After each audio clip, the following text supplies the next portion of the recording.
बहुत समय पहले की बात है। एक घना जंगल था जिसमें तरह तरह के जानवर रहते थे। जंगल का राजा शेर था, लेकिन वह बहुत घमंडी और निर्दयी था। वह जब चाहता किसी भी जानवर को पकड़कर खा जाता और अपनी ताकत का दिखावा करता। जंगल के बाकी जानवर उससे बहुत डरते थे, लेकिन वे कुछ कर नहीं सकते थे। एक दिन शेर ने जंगल के सभी जानवरों को इकट्ठा किया और गरजते हुए कहा, अब से रोज एक जानवर मेरी गुफा में आएगा, ताकि मुझे शिकार करने जंगल में ना जाना पड़े। अगर कोई मेरी बात नहीं मानेगा, तो मैं पूरे जंगल को तबाह कर दूंगा। यह सुनकर सभी जानवर डर गए।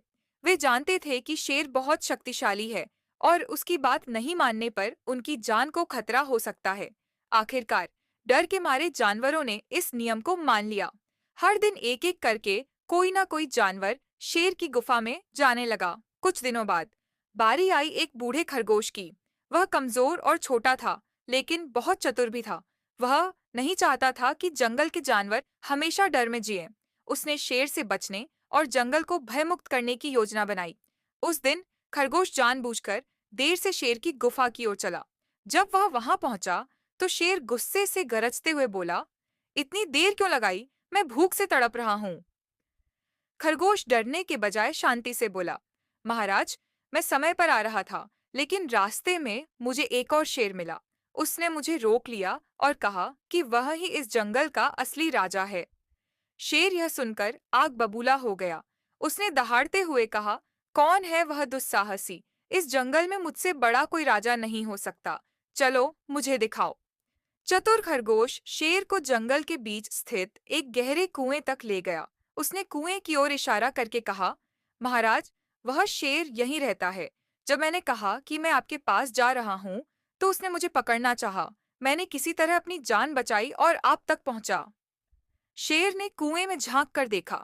पानी में उसे अपनी ही परछाई नजर आई, जो उसे दूसरे शेर की तरह लगी। गुस्से में उसने जोर से दहाड़ा, लेकिन कुएं से भी उतनी ही तेज आवाज गूंजकर वापस आई। शेर को लगा कि दूसरा शेर भी उसे चुनौती दे रहा है। गुस्से में आकर शेर ने कुएं में छलांग लगा दी, लेकिन कुएं में पानी गहरा था। शेर तैरना नहीं जानता था, इसलिए वह डूब गया और मर गया। जब जंगल के जानवरों को शेर की मौत की खबर मिली, तो वे बहुत खुश हुए। उन्होंने बूढ़े खरगोश की बुद्धिमानी की सराहना की और उसे जंगल का सबसे समझदार जानवर मान लिया। अब जंगल में सभी जानवर बिना किसी डर के खुशी खुशी रहने लगे।